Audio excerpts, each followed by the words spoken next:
நமக்காக ஜெபித்து வேத வாசித்த சகோதரர்களுக்கு குழுவின் சார்பாக வாழ்த்துதல். இப்போதும் தேவ செய்தியை திண்டுக்கல் அமளிநகரை சேர்ந்த சகோதரர் சகாயராஜ் அவர்கள் புத்தகத்தை நமக்காக தேவ செய்தியை வழங்குவார்.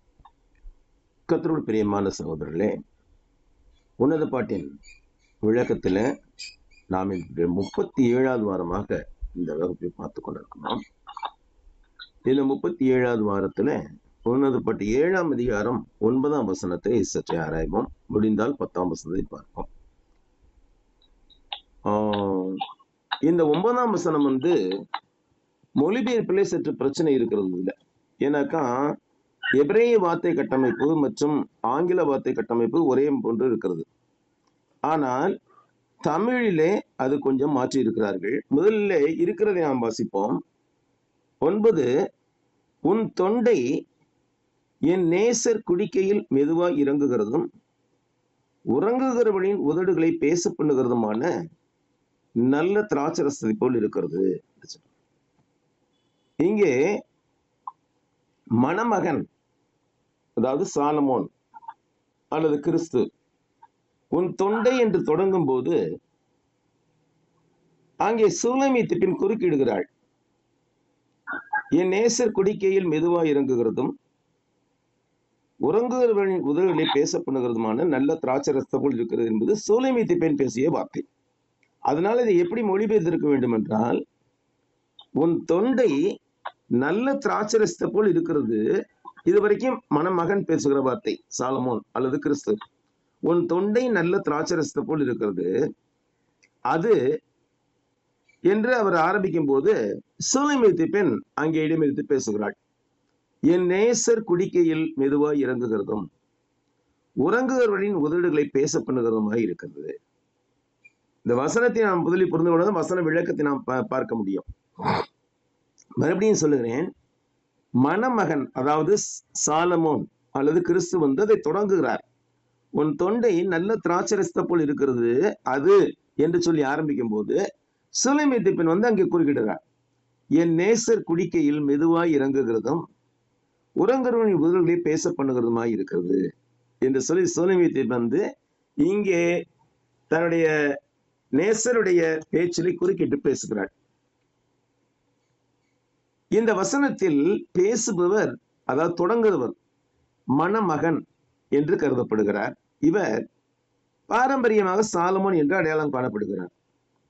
இவர் தனது மணமகளான சூலமீத்து பெண்ணை புகழ்கிறார். இந்த வசனம் அவருடைய தொடர்ச்சியான புகழுடன் தொடங்கினாலும், அதாவது உன் தொண்டை நல்ல திராட்சரசத்தை போல் இருக்கிறது அது என்று தொடங்கினாலும், அதன் 2ஆம் பகுதி, அதாவது என் நேசர் குடிக்கையில் மெதுவாய் இறங்குகிறதும் உறங்குடன் உதடுகளை பேசப்படுவதுமாய் இருக்கிறது என்ற அந்த வசனத்தின் 2வது பகுதி மணமகள் பதில் அளித்து அவர்களின் அன்பை ஏற்றுக்கொண்டு அந்த எண்ணத்தை நிறைவு செய்வதாக பொருள் கொள்ளப்படுகிறது. அதாவது உன் தொண்டை என்பது நேசர் பேச தொடங்கின வார்த்தைகள். ஆனால் அதை தொடர்ந்து சூலமீத்து பெண்ணே இவ்வசனத்தில் பேசுகிறார். என் நேசர் குடிக்கையில் மெதுவாய் இறங்குகிறதும் உறங்குறவனின் உதடுகளை பேச பண்ணுகிறதுமான நல்ல திராட்சரசத்தை போல் இருக்கிறது. பாடல்ல பாருங்க, சாதாரணமா இந்த டூயட் பாட்டெல்லாம் இருக்கு இல்லையா, அந்த பாட்டுலாம் பார்க்கும்போது ஆண் தொடங்குவான், ஆண் தொடங்கி ஒரு வாரத்தைய ஒரு அடியை பாடுவான், தொடர்ந்து பெண் அதை பாடுவாள். இந்த டெக்னிக்கை இந்த இடத்துல சாலமோன் கையாளுகிறார். இந்த உன்னத பாட்டு 7:9 பேசுபவர்கள் மற்றும் சூழல் தொடர்பான முக்கிய விவரங்கள் என்னன்னு பார்ப்போம். பேசுறது, அதாவது பேச்சு தொடங்குனது நேசர் சாலமன். சாலமன் ராஜா மணமகளுடைய பாதம் முதல் தலைவரையிலான அழகை புகழ்ந்து அவருடைய வாய் மற்றும் சுவாசத்தை புகழ்ந்து முடிக்கிறார். இது 9 ஆவ்ல, அதாவது 9 முதல் பிரிவுல. அடுத்து 2ஆம் பிரிவுல சூலமீத்து பெண் பேசுகிறாள். அவள் என்ன செய்கிறாள், மணமகனுடைய வார்த்தைகளை இடைமறித்து அல்லது தொடர்கிறாள். அவர் உன் தொண்டை அப்படி உன் தொண்டை நல்ல திராட்சரசத்தை போல் இருக்கிறது என்று சொல்லும் போது உடனே வந்து சூலைமீத்தி பெண் அது என் நேசர் கொடிக்கையில் மெதுவாய் இறங்குகிறதும் உரங்களின் உதடுகளை பேச பண்ணுகிறதுமா இருக்கிறது என்று சொல்லுகிறாள். பிரியமானவர்களே, இந்த காட்சி நேசர்களுக்கிடையேயான ஆழ்ந்த பாசம், உடனடியான ஈர்ப்பு மற்றும் அந்தரங்க உரையாடலை விவரிக்கிறது. சாலமன் பாடல் 7:9 வசனம் பற்றி மேலும் சில முக்கிய விவரங்கள் என்னன்னு பார்ப்போம். இது தீவிரமான திருமண நெருக்கத்தை கொண்டாடுகிறது. திருமணத்தின் தீவிரமான நெருக்கத்தை கொண்டாடுகிறது. மணமகளின் வார்த்தைகளையும் முத்தங்களையும் அவள் தனது அன்புக்குரியவருக்கு சுமூகமாய் பாயும் திராட்சை ரசம் போல் இருக்கிறது என்று சொல்லி சித்தரித்து விளக்குகிறாள். இது ஒரு தம்பதிக்கு இடையேயான பரஸ்பர மகிழ்ச்சி, ஆழ்ந்த பாசம் மற்றும் ஆர்வமான தடையற்ற உரையாடலை குறிக்கிறது. இது ஒரு முதிர்ந்த மகிழ்ச்சியான மற்றும் அதன்படி பரிசுத்தமான நேச பிணைப்பை வெளிப்படுத்துகிறது. விளக்கத்தின் முக்கிய அம்சங்களை பார்க்கும்போது, திராட்சை ரசம் என்பதன் உருவகம் என்ன? உன் தொண்டை என்று நம்ம தமிழிலே மொழிபெயர்க்கப்பட்டுள்ளது. ஆனால் எபிரேய மொழியில உன் வாயின் மேற்கூரை என்றுதான் அர்த்தத்தில் சொல்லப்பட்டிருக்கிறது. அதை ஆங்கிலத்திலே அதே மாதிரிதான் மொழிபெயர்த்திருக்கிறாங்க. தொண்டைங்கிறது எங்க இருக்குன்னு நமக்கு நல்லாவே தெரியும், வாய்க்கு கீழே இருக்குது. ஆனா வாயின் மேற்கூரை அப்படின்னா மேல் அன்னம், நம்ம நாக்க மேல டச் பண்றோம் இல்லையா, அந்த பகுதி வாயின் மேற்கூரை அப்படிங்கிறது மேல் அன்னம். அதைத்தான் அங்க உயர்தர திராட்சரசம் ஒப்பிடப்படுகிறது. அதாவது மேற்கூரை மற்றும் முத்தங்கள் உயர்தர திராட்சரசம் ஒப்பிடப்படுகிறது. இது போதையூட்டும், இனிமையான மற்றும் புத்துணர்ச்சியூட்டுகிற நெருக்கத்தை அடையாளப்படுத்துகிறது. பரஸ்பர விருப்பம். இந்த வசனம் தம்பதியினரின், அதாவது கணவன் மனைவியின் பரஸ்பர ஈர்ப்பை எடுத்து காட்டுகிறது. ஒருத்தருக்கு ஒருத்தர் ஈர்ப்போடு இருக்கிறார்கள். சாலமோன் அவளை தலை முதல் கால் வரை ரசிக்கிறார். அவளும் ஆர்வத்துடன் பதிலளித்து தீவிரமான நேசத்திற்கு ஒரு பாதுகாப்பான இடத்தை உருவாக்குகிறாள். கர்த்தர் தம்முடைய சபையான சரீரத்தை முழுவதுமாக நேசிக்கிறார். சபையில இருக்கிற ஒவ்வொரு உறுப்பினரான ஒவ்வொருவரையுமே அவர் நேசிக்கிறார். நாம் ஒவ்வொருவரும் தனித்தன்மை கொண்டவர்களா இருக்கிறோம். கொரிந்தியர்ல நம்ம பார்க்கிறோம், உடல் முழுவதும் கண்ணானால் செவி எங்கே, உடல் முழுவதும் செவியானால் பார்வை எங்கே என்றெல்லாம் சொல்லுகிறது. அப்ப நம்ம ஒவ்வொருத்தருக்கும் தனித்தன்மை இருக்கிறது. நாம சபையிலே உறுப்பினர்களாக இருக்கிறோம். ஆனால் நம் ஒவ்வொருவருக்கும் தனித்தன்மை இருக்கிறது. அந்த தனித்தன்மையை அவர் பாராட்டுகிறார். நம் ஒவ்வொருத்தரையுமே அவர் ரசிக்கிறார். நம் ஒவ்வொருவரையுமே அவர் நேசிக்கிறார். நம் ஒவ்வொருவரையுமே அவர் அன்பு கூறுகிறார். நம் ஒவ்வொருவரையுமே நம்முடைய தனித்தன்மையிலே வளர்ந்து பெருக அவர் சித்தமாய் இருக்கிறார். இது மிக அழகான ஒரு காரியம். அடுத்து பார்க்கும்போது, சுமூகமான உரையாடல், சுமூகமாக பாய்வதும் அல்லது மெதுவாய் இறங்குகிறதும் என்ற சொற்றொடர் அவர்களுக்கிடையான சிரமமற்ற மகிழ்ச்சியான உரையாடலையும் பாசத்தையும் குறிக்கிறது. பாருங்க, இந்த அரேஞ்சு மேரேஜ்னு சொல்லுவாங்க. திருமணத்தை ஒவ்வொரு பகுதியிலையும் திருமணம் ஒவ்வொரு விதமா இருக்குது. இப்ப வெளிநாட்டுல பாத்தீங்கன்னா டேட்டிங் போவாங்க. அவங்களே பெண்ணு மாப்பிள்ளையே செலக்ட் பண்ணி கணவனை தேர்ந்தெடுக்கிறாங்க. நம்ம நாட்டுல பெரும்பாலும், அதாவது இப்ப சொல்லல, நான் ஒரு 20 வருஷத்துக்கு முன்னாடி வரைக்கும் பார்க்கும்போது பெண்களை போய் மாப்பிள்ளைகள் போய் பார்ப்பார்கள். பார்த்துட்டு கல்யாணம் முடிப்பாங்க. அந்த கல்யாணம் முடிஞ்ச அன்னைக்கு தான் மாப்பிள்ளையும் பெண்ணும் பேசுவார்கள். ஒரு பேசுவாரு, அது வரைக்கும் பேச்சுவார்த்தை இருக்காது. அப்படிங்கிற போது அந்த முதல் அறிமுகம் அப்படிங்கிறது கொஞ்சம் சிரமத்தோடு நடக்கும். ஆனாலும் கூட பிறகு அவர்கள் பழகின பிற்பாடு அவர்களிடையே சிரமம் இல்லாத மகிழ்ச்சியான உரையாடல், பாசம் நிலவும். பிரியமானவர்களே, விழித்தலும் அன்பு இங்கே தூங்குபவர்களின் உதடுகளை பேச செய்கிறது என்று சொல்லுகிறது. அந்த திராட்சை தான் தூங்குபவர்களின் உதடுகளை பேச செய்கிறதா. இது ஆழமான அன்பு மற்றும் செயலற்ற உணர்ச்சிகளுக்கு கூட புத்துயிர் அளிக்க முடியும், அவற்றுக்கு உயிர் கொடுக்க முடியும் என்று நமக்கு விளக்குகிறது. எபேசியர் 5:4 சொல்லுது, ஆதலால் தூங்குகிற நீ மரித்தோரை விட்டு எழுந்திரு, அப்பொழுது கிறிஸ்து உன்னை பிரகாசிப்பிப்பார் என்று சொல்லியிருக்கிறார் என்று சொல்லுது.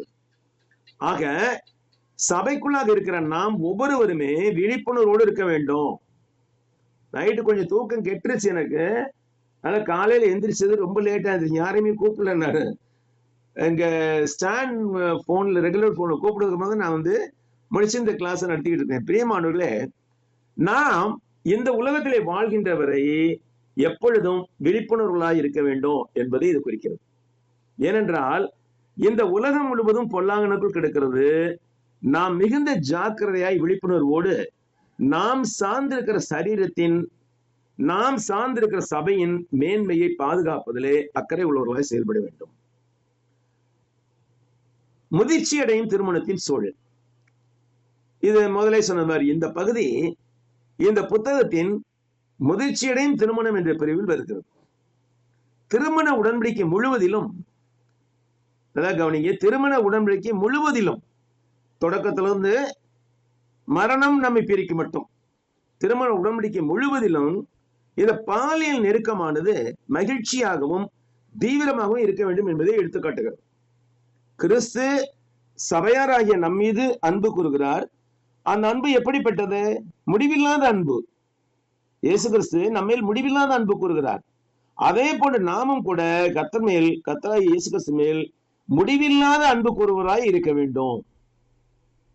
வெளிப்படுத்தல் 2:10 சொல்லப்படுகிறது, நீ படப்போகிற பாடுகளை குறித்து எவ்வளவும் பயப்படாதே, இதோ நீங்கள் சோதிக்கப்படும் பொருட்டாக பிசாசானவன் உங்களில் சிலரை காவலில் போடுவான், 10 நாள் உபத்திரப்படுவீர்கள், ஆகிலும் நீ மரணம் பரியந்த உண்மையாயிரு, அப்பொழுது ஜீவ கிரீடத்தை உனக்கு தருவேன் என்று சொல்கிறார். பிரியமானவர்களே, திருமணம் முடித்த புதிதிலே கணவருக்கு மனைவிக்கும் இடையே மிகுந்த சந்தோஷமான நிகழ்வுகள் நிறைய நடக்கும். அதுக்கெல்லாம் பஞ்சமே இருக்காது. அது அரேஞ்ச் மேரேஜா இருந்தாலும் சரி, லவ் மேரேஜா இருந்தாலும் சரி, நல்ல அருமையான காரியங்கள் நிறைய நடக்கும். அவங்க எங்கேயாவது சுற்றுலா போவார்கள், அதை தேனிலவு என்று சொல்லுகிறார்கள். அந்த மாதிரிலாம் சந்தோஷமா தான் இருக்குது. ஆனாலும் கூட அந்த சந்தோஷம் முழுமையும் சந்தோஷமாக இருந்த அந்த காலகட்டம் விரைவிலேயே முடிவு பெறும். ஏன்னா வாழ்க்கையின் யதார்த்தங்களுக்கு நம்ம பழக வேண்டும். கணவன் மனைவியும் வாழ்க்கையின் யதார்த்தத்துக்கு பழகுகின்ற போது இங்கே பாடுகள் நிறைய இருக்கும். இந்த உலகத்துல கணவன் மனைவியை வாழ்கின்ற போது பாடுகள் நிறைய இருக்கும். நம்ம எல்லாருமே அதை அனுபவிச்சிருக்கோம். ஒரு குடும்பத்தை கட்டி எழுப்புவது என்பது ஆணா இருந்தாலும் சரி, பெண்ணா இருந்தாலும் சரி, ஒரு குடும்பத்தை கட்டி எழுப்பவர்கள் செய்கின்ற முயற்சி பாடுகள் நிறைந்ததா இருக்கும். கணவன் தன்னுடைய மனைவிக்காக பிரயாசப்படுவான். தன்னுடைய மனைவி மகிழ்க்க வேண்டும் என்பதற்காக அவன் நிறைய பொருள் ஈட்ட வேண்டும், அவளுடைய மனதை புரிந்து கொள்ள வேண்டும் என்று சொல்லி பல வகையிலே சிந்தித்துக் கொண்டு செயல்பட்டு கொண்டிருப்பான். அதே மாதிரி மனைவியும் தன்னுடைய கணவருக்கு தேவையான எல்லாவற்றையும் நாம் கொடுக்க வேண்டுமே, தன்னுடைய கணவருக்கு ஆழ்ந்த மரியாதை செலுத்த வேண்டும், இதெல்லாம் குறித்து மனைவி சிந்தித்து பார்ப்பாள். இந்த உலகத்துல நம்ம வாழ்றோம். ஆனாலும் கூட இந்த உலகத்திலே நமக்கு கணவன் மனைவி என்ற முறையில் சந்தோஷம் நிறைய இருந்தாலும் பாடுகளும் நிறைய இருக்கும். நீ படப்போகிற பாடுகளை குறித்து எவ்வளவும் பயப்படாதே, இதோ நீங்கள் சோதிக்கப்படும் பொருட்டாக பிசாசானவன் உங்களை சிலர் காவலில் போடுவான்.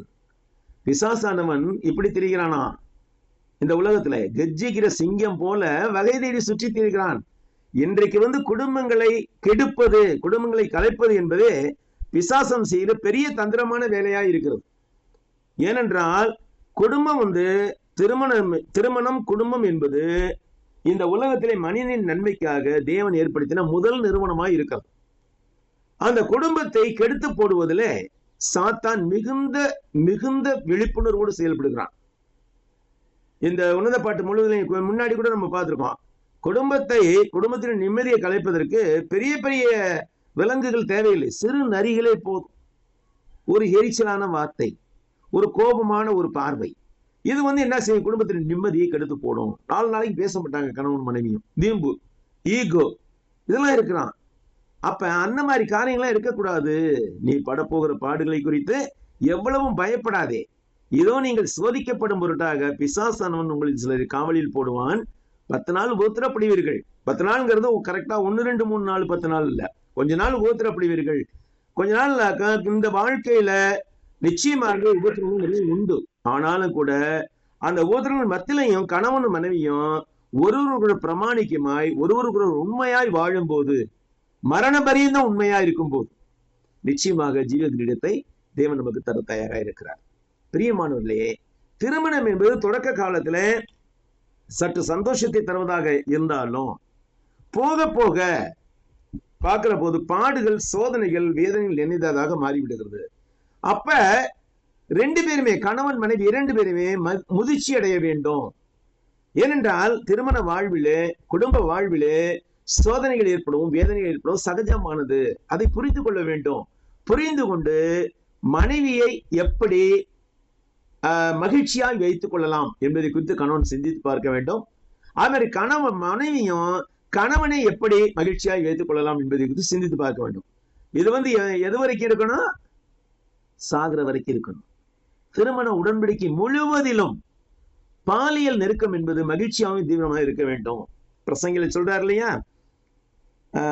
பிரசங்கில ஒரு வசனம் இருக்குது, அது புறம்பே இருக்கிறது. நீ போய் உன்னுடைய உடைகள் எல்லாம் எப்பயும் வெள்ளையா இருக்கட்டும், நீ நேசிக்கிற உன் மனைவியோடு நிலையில்லாத இந்த ஜீவ வாழ்வை அனுபவி அப்படின்னு சொல்லியிருக்கிறார். அப்போ இந்த உலகத்துல எவ்வளவுதான் பாடுகள் கணவனுக்கு மனைவிக்கு இருந்த போதிலும், பிசாசானவன் எவ்வளவுதான் சோதனைகள் கொடுத்த போதிலும், கணவனும் மனைவியும் திருமண உடன்படிக்கை முழுவதிலும் நெருக்கம் மிகவும் மகிழ்ச்சியாகவும் தீவிரமாக இருக்க வேண்டும் என்பதை கவனத்தில் கொள்ள வேண்டும். நான் யாரையும் குறிப்பிட்டு சொல்ல விரும்பவில்லை. பார்த்தீங்கன்னாக்கா சிலருடைய குடும்பங்களில பிரிவு என்பது ரொம்ப பிரிவினையா இருக்குது. எங்க சித்தப்பா ஒருத்தர் இருந்தாரு, இப்ப இறந்துட்டாரு. அவரு ப்ரொஃபசர். அவரு வீட்டுல மனைவி கூட பேச மாட்டாரு. மனைவியோட பேச மாட்டாரு. எப்படி குடும்பம் நடக்கும்? இவரு பேப்பரை எழுதி வச்சுட்டு போயிடுவாரு. ஒரு ப்ரொஃபசர் பாருங்க, குடும்ப வாழ்க்கை நெருக்கத்தை புரிந்து கொள்ள முடியாது. பேப்பர்ல எழுதி வச்சுட்டு போயிடுவாரு. அவங்க அதை படிச்சுட்டு அதுக்கு பதில் பேப்பர் எழுதி வைப்பாங்க. இந்த லட்சத்தில் நடந்துச்சு அந்த குடும்ப வாழ்க்கை. ஆனா அந்த குடும்ப வாழ்க்கையிலையும் அவங்களுக்கு 4 பிள்ளைங்க பிறந்தாங்க. அது வேற. ஆனா பிரியமானவர்களே, இது ஒரு ஈகோங்கிறது ரொம்ப ரொம்ப கெடுத்துரும். கணவன் மனைவி உறவை கெடுக்கக்கூடியது ஈகோ. என்ன செய்யறது? கணவர் சில வீடுகளில் கணவர் என்ன செய்யறது? மனைவி மீது உள்ள கோபத்தினாலோ, மனைவி மீது வெறுப்பினாலோ, அல்லது மனைவியை பழிவாங்க வேண்டும் என்றிருந்தனாலோ, அல்லது மனைவியை மட்டம் தட்ட வேண்டும் என்ற எண்ணத்தினாலோ பேசுறது இல்லை, அல்லது என்ன செய்யறது இல்லை, போய் அவர்களோடு இணக்கமாக இருப்பது கிடையாது. தனியா ஒரு ரூம்ல படுத்துக்குவார். இவங்க வீட்டுல மனைவி அவதிப்பட்டுக்கிட்டு இருப்பாங்க, பிள்ளைகள் அவதிப்பட்டுக்கிட்டு இருக்கும். இந்த மாதிரி காரியங்கள்லாம் திருமண வாழ்வின் முதிர்ச்சி அடைந்த தருணம் அல்ல, முதிர்ச்சி அடைந்த தருணம் அல்ல. இதெல்லாம் சின்ன பிள்ளைய மாதிரி சில பேர் அப்படித்தான் நடந்துக்கிறாங்க இந்த உலக வாழ்க்கையில. பிரியமானவர்களே, கணவன் என்பவன் ஆள பிறந்தவன். ஆளுகை என்றால் என்ன? மனைவி அவனுடைய ஆளுகையிலே மகிழ்ச்சி அடைய வேண்டும். அப்பதான் சிறந்த கணவன் என்று சொல்ல முடியும். நம்முடைய ஆளுகை நம்முடைய சொந்த மனைவிகளை மகிழ்ச்சிப்படுத்துவதாக இருக்க வேண்டும். அவர்களை மனம் புண்பட செய்வதாகவோ அல்லது அவர்களை வெறுப்பேற்றுவதாகவோ இருக்கக்கூடாது. பிரியமானவர்களே, அது கிறிஸ்தவர்களுக்கு அழகே அல்ல. அப்போ ஆளுகை குறித்து மனைவி மகிழ்ச்சி அடைய வேண்டும். அதான் ஒரு அடிமையான ஒரு பெண் தன் கணவனை அடிமைப்படுத்தும் போது அவனை அடிமையாக்கி அந்த அடிமைக்கு புருஷனா இருந்துட்டு உபத்திரப்படுறான். ஆனால் புத்தியுள்ள பெண் என்ன செய்கிறாள்? தன்னுடைய கணவனை ஒரு ராஜாவாக ஆக்குகிறாள். அப்ப இவ ராணி மாதிரி இருக்கலாம். பிரியமானவர்களே, ராஜாவுக்கு ராணிக்கு என்னென்ன கடமைகள் இருக்கு குடும்பத்துல? இதை விட்டுட்டு நம்ம வெட்டி ஈகோவுல வீணான காரியங்கள்ல நம்ம மனதை செலுத்தி கொண்டிருந்தோமானால் அது கிறிஸ்தவ குடும்பமாக இருக்க முடியாது. அப்போ முதிர்ச்சி அடையும் தருணம், முதிர்ச்சியடையும் திருவிழம் என்ற பிரிவில் இது வருகிறது. இந்த உலகத்துல இப்படிலாம் நம்ம இருக்கணும் அல்லது ஈகோவை தூண்டி விட்டு நம்ம கணவன் மனைவி மேலேயோ, மனைவி கணவன் மேலேயோ ரொம்ப கோபமா இருக்கணும் அப்படிங்கிறதெல்லாம் தூண்டி விடுறது யாருங்க? சாத்தான்.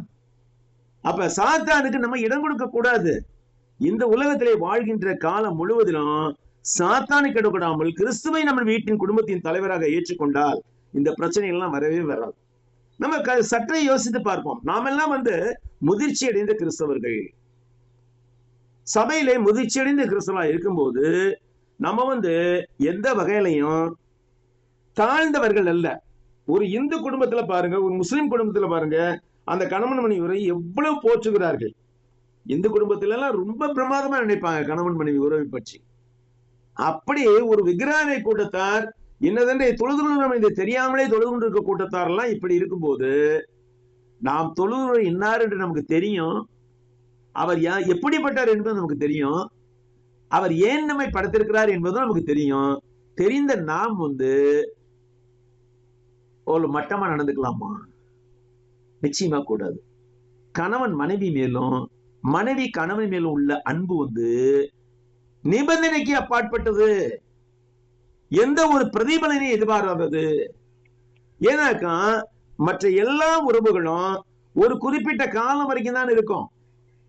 அதன் பிறகு அந்த உறவு போய்விடும். பிள்ளைகளா இருக்கட்டும், அண்ணன் தம்பியா இருக்கட்டும், அம்மா அப்பாவா இருக்கட்டும், எல்லாமே ஒரு குறிப்பிட்ட காலம் வரைக்கும் தான் உறவு நிலைத்திருக்கும். ஆனால் கணவன் மனைவி உறவு என்பது மரணம் நம்மை பிரிக்க மட்டும். அப்போ இந்த உலகத்துல எவ்வளவு பாடுகள் வந்தாலும், எவ்வளவு சோதனைகள் ஏற்பட்டாலும், அந்த பாடுகள் சோதனைகள் எல்லாம் வெற்றி கொள்ளக்கூடியவர்களாய், ஜெயம் கொள்ளக்கூடியவர்களா நாம் இந்த உலகத்திலே வாழ வேண்டும். ஏனென்றால் கிறிஸ்து அதற்காக தம்மையை கையெழுத்திருக்கிறார். இந்த உலகத்துல வாழுகின்ற போதே நம்ம வாழ்க்கையை நரகமாக்கிக்கிட்டு மனைவியுடைய வாழ்க்கையை நரமாக்கி கொண்டிருப்பதற்காக தேவன் நம்மை படைத்திருக்கிறார் இல்ல பிரியமானவர்களே. அதாவது கணவன் மனைவி கிட்டையோ மனைவி கணவன்கிட்டயோ தாழ்ந்து போறது கௌரவ குறைச்சல் ஆகாது. தாழ்ந்து போக வேண்டும். எவ்வளவுதான் சண்டை இருந்தாலும், எவ்வளவுதான் பிரச்சனைகள் இருந்தாலும், கணவன் மனைவி என்ன செய்ய முடியாது? பிரிஞ்சு போக முடியாது. ஆனா குடும்பத்திலேயே நம்ம வாழ்க்கையை நரகமாக்கிக்கிட்டு மனைவியுடைய வாழ்க்கையை நரகமாக்கிட்டு இருந்தோம்னா என்ன பிரயோஜனம் இந்த உலகத்துல? ஆக இந்த உலகத்துல பாடுகள் இருக்கிறது. இது திருமண உறவிலே பாடுகள் இருக்கிறது. இருந்தாலும் நம்ம பயப்படக்கூடாது. சோதிக்கும் பொருட்டாக பிசாசன் ஒருவேளை காவலில் போட்டு வைத்திருப்பான் என்று வைத்துக் கொள்வோம். பிசாசின் சோதனையை மீறி வென்றவர்களாக அவனுடைய காவலிருந்து வெளியே வர வேண்டும். அதான் கணவனுக்கு முயற்சி உண்மையான அழகு. அதுக்கு கல்யாணம் முடிக்காம இருந்துக்கலாம். அந்த மாதிரி கணவனுக்கு மனைவிக்கு கணவனுக்கு பிரச்சனையை ஏற்படுத்தி குடும்ப வாழ்க்கை வாழ்வதற்கு பதிலாக பேசாம தனியாவே இருந்திருக்கலாம். ஆனால் திருமண பந்தத்தில் நுழைந்த பிற்பாடு நம்முடைய கர்வம், நம்முடைய ஈகோ, தன்முனைப்பு எல்லாவற்றையும் கலட்டி எரிந்து விட வேண்டும் பிரியமானவர்களே. மனைவி கிட்ட கணவன் தோத்து போறதோ, கணவன்கிட்ட மனைவி தோத்து போறதோ கௌரவ குறைச்சல் அல்ல. அதை நம்ம புரிஞ்சுக்கணும். ஏனென்றால் அங்கதான் பிசாசு நம்மை சோதிக்கிறான். பிரியமானவர்களே, அடுத்த வசனத்துக்கு போறதுக்கு இன்னைக்கு நேரம் இருக்குமா தெரியல. மணி 6:40 ஆயிடுச்சு. அதனால பல விளக்கங்கள் என்ன செய்யறாங்க, இதை கிறிஸ்துவுக்கும் அவருடைய சபைக்கும் இடையிலான ஒரு இனிமையான ஐக்கியத்தின் உருவமாக கருதுகிறார்கள். அப்போ சபை என்பது கிறிஸ்துவுக்கு உண்மையாக இருக்க வேண்டிய ஒரு விஷயமாக இருக்கிறது, ஒரு அமைப்பாக இருக்கிறது. அது மாதிரி கிறிஸ்து சபையை நேசிக்கிறார், அன்பு கூறுகிறார், அதற்காக தம்முடைய ஜீவனையை கையெழுத்திருக்கிறார். ஆக இப்படிப்பட்ட ஒரு உறவுக்குத்தான் கணவன் மனைவி உறவை எபேசியர்ல பார்க்கிறோம். எபேசியர் 5ஆம் அதிகாரத்துல முழுவதும் கிறிஸ்து சபையை அன்பு கூர்ந்தது போல ஒவ்வொரு கணவனும் மனைவியை அன்பு கூறுவதா இருக்க வேண்டும். மனைவி சபையானது கிறிஸ்துவுக்கு கீழ்ப்படுகிறது போல ஒவ்வொரு மனைவியும் கணவருக்கு கீழ்ப்படிய வேண்டும். இந்த உறவானது ஏதோ ஒரு இன்றைக்கு நாளைக்கு போற உறவல்ல. ஏற்கனவே சொன்ன மாதிரி இது நிச்சயமாகவே நம்ம போற்றி பாதுகாக்க வேண்டிய ஒரு உறவாக இருக்கிறது. ஏனென்றால் கிறிஸ்து அப்படித்தான் இதை உருவாக்கி வைத்திருக்கிறார். இதை விட்டுட்டு நம்ம மனைவி கிட்ட கணவனும் கணவன்கிட்ட மனைவியும் ஈகோவை காமிச்சுட்டு நம்ம நம்ம சொல்ற காரியம் தான் பெருசு அப்படின்னு சொல்லி இருந்தோம்னாக்கா குடும்ப வாழ்க்கையின் சந்தோஷம் மகிழ்ச்சி எல்லாம் சிதைஞ்சு போயிடும். அதற்காக தேவன் உருவாக்கி இருக்கிறார். ஒரு கணவனை மனைவி இணைத்திருக்கிறார் என்றால் இதற்காக 2 பேரும் சந்தோஷமா இருக்கணும். எது வரைக்கும்? மரணம் வரைக்கும் சந்தோஷமா இருக்க வேண்டும். அதனால யோசித்து பார்ப்போம். இன்றைக்கு இந்த ஒரு வசனத்தோடு முடித்துக் கொள்வோம். அடுத்த வசனம் சின்ன வசனம் தான், ஆனாக்கு பெரிய விளக்கம் இருக்குது.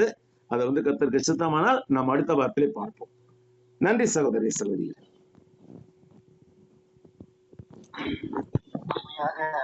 மோசப்பாட்டை புத்தகத்தை கணவன் மனைவிக்கு எப்படி வாழ வேண்டும் என்று கிறிஸ்து சபையில் இப்படி அன்பு கூர்ந்தார் என்று போலவும் நாம் கிறிஸ்துவுக்கு கொடுக்க வேண்டிய கணம் புருஷர்களுக்கு கொடுக்க வேண்டிய கணம் என்ன என்பதை குறித்தோம் நேரத்தில் இந்த அருமையை நமக்கு சொல்ல சகோதரர்கள் குழந்தை சர்வாக தெரிவித்துக் கொண்டு கடைசி ஜபத்தினை சகோதரர் சுபாஷ் அவர்கள் ஜபிக்க நாம் ஜபசக்தி இருப்போம். ஜெபம் செய்வோம். துதிகளின் மத்தியிலே வாசமா இருக்கிற பரிசுத்தமுள்ள எங்கள் தூய பிதாவே, உம்மை துதிக்கிறோம், உம்மை ஸ்தோத்தரிக்கிறோம். இந்த நல்ல காலை பொழுதுக்காக நன்றி செலுத்துகிறோம்.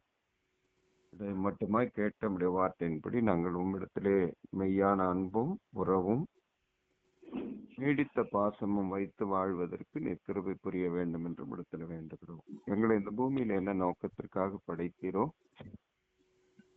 எப்படி எங்களை உருவாக்கி எந்த இடத்திலே வைத்து நாங்கள் மகிழ்ச்சியாகவும் சுகமாகவும் உம்மை காண்பித்து வாழவும் எங்களை நிலைப்படுத்தினீரோ, அதை உணர்ந்து அதன்படி வாழ நீர் கிருபை தாரும். இந்த காலை வேளையில பலவீனப்பட்டவர்களுக்காக, வியாதிப்பட்டவர்களுக்காக, காயப்பட்டவர்களுக்காக, தேர்வு எழுதுகிறவர்களுக்காக நாங்கள் ஜெபிக்கிறோம். 10ஆம் வகுப்பு தேர்வு எழுதியிருக்கிற, 12ஆம் வகுப்பு தேர்வு எழுதியிருக்கிற பிள்ளைகளுக்காக, சிபிஎஸ்இ தேர்வு எழுதியிருக்கிற பிள்ளைகளுக்காக நாங்கள் ஜெபிக்கிறோம். அவருடைய எதிர்கால வாழ்க்கையை நிர்ணயிக்கிற இந்த தேர்விலே அவர்கள் நல்ல மதிப்பெண்களோடு வெற்றி பெறுவதற்கு நீங்க அருள் புரிய வேண்டும் என்று இடத்துல கெஞ்சுகிறோம். சகோதரர் குணசுந்தர் அவர்களுக்காக அவருடைய பலவீனம் மாறும்படியாக நாங்கள் வேண்டுகிறோம். கடந்த நாட்களிலே அவர் என் பலவீனமா இருக்கிறேன் என்று சொன்ன அந்த வார்த்தையிலே அவர் பலவீனமாய் இருந்து அவர் பூர்ண சுகம் பெறவும், அவருக்கு கொடுக்கிற சிகிச்சையிலே உங்களுடைய வல்லமை வெளிப்படவும், அவர் ஆரோக்கியம் பெற்று உமக்கு சாட்சியாய் உமக்கு பிரியமாய் வாழ நீங்க அருள் புரிய வேண்டும் என்று இடத்துல கெஞ்சுகிறோம். 10ஆம் வகுப்பு தேர்வு எழுதியிருக்கிற பிள்ளைகள் நல்ல மதிப்பெண்களோடு வெற்றி பெற வேண்டும் என்று ஜெபிக்கிறோம். சகோதரி அமோதா சுமதி அவர்களுடைய அந்த கேன்சர் வியாதியிலிருந்து விடுதலை பெறவும், அவர்களுக்கு கொடுக்கிற சிகிச்சையிலே உங்களுடைய நாமம் மகிமைப்படவும், உங்களுடைய வல்லமை விளங்கவும், அவர்கள் ஆயுசு நாட்கள் நீட்டிக்கப்படவும் நீங்க அருள் புரிய வேண்டும் என்றும் இடத்துல கெஞ்சுகிறோம். சகோதரன் நெப்போலியன் அவர்களுக்காக அவருடைய சபை ஊழியர், சபை உறுப்பினர் அடிபட்டு ரயிலில் அடிபட்டு கால்களை இழந்துள்ளார். அவருடைய காயங்கள் ஆறவும், அவருடைய வலிகள் போக்கவும், சிறு ஸ்டான்லி மருத்துவமனையிலிருந்து அவர் சுகம் பெற்று வீடு திரும்பவும் வேண்டுமா இடத்துல வேண்டுகிறோம். சகோதரர் ஆறுமுகம் அவர்களுக்காக ஜெபிக்கிறோம். அவருடைய அறுவை சிகிச்சையில பூரண சுகமடைய நம்முடைய சமூகத்தை நோக்கி பார்க்கிறோம். மருத்துவ சிகிச்சை பெறுகின்ற சகோதரர் ஜான்சன் அவர்களுக்காக அவருடைய சுகம் பெறவும், அவருடைய காயங்கள் ஆறவும், வேதனைகள் மாறவும் நீங்க அருள் புரிய வேண்டும் என்றும் இடத்துல வேண்டுகிறோம். சகோதரர் திருமூர்த்தி அவர்களுக்காக அவருடைய கை கால்கள் முடக்கம் நீங்கும்படியாக, அவருடைய உடலிலே சக்தி பெற, அவர் மறுபடியும் உம்முடைய நாமத்தை மகிமைப்படுத்த, அவர் தன் பணியை தானே சுகமாய் ஆரோக்கியமாய் செய்து கொள்வதற்கு ஏற்ற பலனை நீ தந்து வழிநடத்த வேண்டும் என்று இடத்துல கெஞ்சுகிறோம். தகப்பனே, சகோதரி சுனிதா அவர்களுக்காக வேண்டுகிறோம். அவருடைய கர்ப்பத்தின் கதிக்காக அவர்கள் நீண்ட நாட்களாய் நம்முடைய சமூகத்திலே வைத்திருக்கிற அந்த விண்ணப்பத்திற்காக நாங்கள் ஜெபிக்கிறோம். ஏற்ற காலத்திலே நான் உனக்கு ஒரு குழந்தை கொடுப்பேன் என்று சொல்லி அந்த வார்த்தை நிறைவேற்றின தெய்வம், அப்படியாக இவர்களுடைய மன விருப்பத்தை நிறைவேற்றி அவர்கள் கருவை நீர் ஆசீர்வதித்து அவர்கள் கர்ப்பத்தை நீர் தம்மை வர்த்திக்க பண்ணி, இதாவே அவர்கள் பிள்ளை பெற்று உமக்கு சாட்சியை வாழ்ந்திருக்க கிருபை தரும்படியாக இடத்துல கெஞ்சுகிறோம். சகோதரர் குஜராத்தில் இருக்கிற செல்வராஜ் அவருடைய மகள் ஜெமிமாவுக்காக நாங்கள் வேண்டுகிறோம். அவருடைய வாழ்க்கை துணைக்காக இந்த சமூகத்தை நோக்கி பார்க்கிறோம். ஏற்ற துணையை தகப்பனே நீர் வாய்ப்பு செய்வீர், ஆகினால் நமக்கு நன்றி செலுத்துகிறோம். நெடுங்காலமாய் காத்திருக்குதல் இருதயத்தை இழைக்க பண்ணும், விரும்பினது வரும்போதோ ஜீவ விருட்சம் போல் இருக்கும் என்று சொன்னீரே, அப்படியாக நீங்க யாரை யாரோடு இணைக்க சித்த வைத்திருக்கிறீரோ அந்த இணைப்பை ஏற்ற காலத்திலே நடப்பித்து உம்முடைய மகத்துவத்தை உணரும் வாய்ப்பை எங்கள் வாழ்க்கையில கட்டளையிட வேண்டும் என்று இடத்துல கெஞ்சுகிறோம். சகோதரர் சகாயராஜ் அவர்கள் நடத்தி வருகிற அஞ்சல் வழி வேதாகம ஊழியர்களுக்காக, அவருடைய ஊழிய வாஞ்சைக்காக, விருப்பத்திற்காக உம்மை குறித்து உம்மை சொல்ல வேண்டும், உம்மை அறிவிக்க வேண்டும் என்று அவருடைய உள்ளத்திலே வைத்திருக்கிற வாஞ்சை விருப்பங்களுக்காக நன்றி செலுத்துகிறோம்.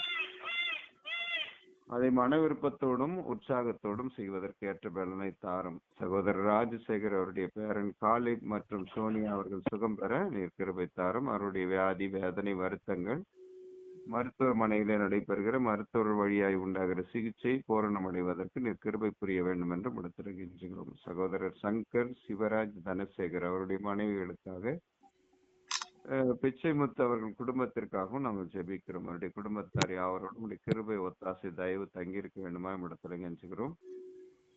அடியை நடத்தி வருகிற முதியோர் இல்லங்களுக்காக, குழந்தைகளுக்காக, ஆதரவற்ற இல்லங்களுக்காக, மனநலம் பாதிக்கப்பட்டோர் இல்லங்களுக்காக, மற்ற பணிகள் எல்லாவற்றிற்காக நாங்கள் நன்றி செலுத்துகிறோம். எங்களோடு கூட இருந்து எங்களை நடத்தி எங்கள் வாழ்வை ஆசீர்வதித்து நாங்கள் இந்த பூமிக்குரிய வாழ்விலே சரீர சுகத்தோடு உம்மிடத்திலே அன்பு வைத்து உமக்கு பிரியமாய் வாழ்ந்திருக்க கிருபை தாரும். என்னுடைய மகனுடைய திருமண காரியங்களுக்காக வேண்டுகிறோம். ஏற்ற துணியை நீர் காண்பித்து ஏற்ற காலத்திலே திருமண காரியங்களை வாய்க்க செய்யும் எல்லா தேவைகளையும் சந்திக்க வேண்டும் என்று முடித்துல கெஞ்சுகிறோம். இப்படியாக வேறு வேறு இடங்களில் இருந்தாலும் இந்த இணையத்தின் வழியாக, தொலைபேசி வழியாக இணைந்து உடைய வார்த்தைகளையும் உடைய வல்லமைகளையும் பகிர்ந்து அளித்து வருகிற இந்த ஒரு நல்ல ஐக்கியத்திற்காக நாங்கள் நன்றி செலுத்துகிறோம். இதில் இணைந்து பணியாற்றுகிற ஒவ்வொருவரையும், ஒவ்வொரு குடும்பத்தின் மக்களையும், சகோதரர்களையும் சகோதரிகளையும் உடைய கருத்திலே கொடுக்கிறோம். உங்களுடைய அன்பு மாத்திரமே பிரதானமாயிருக்கட்டும். இதிலே சுயங்கள் சுட்டெரிக்கப்படட்டும். எல்லா மக்களோடும் உடைய உறவாடுதல் இருக்க நீர் கிருபை தாரும். தொடர்ந்து அந்த அதிகாலையிலே உண்மை தேடுகிற இந்த பணி இன்னும் அநேகர் இணைந்து அநேகர் சத்தியத்தை கற்றுக்கொள்வதற்கு, சத்தியத்தை பேசுவதற்கு நீங்க அருள் புரிய வேண்டும் என்று மீட்பரும் இரட்சகருமாகிய இயேசு கிறிஸ்துவின் நாமத்தில் ஜெபிக்கிறோம் பிதாவே. ஆமென்.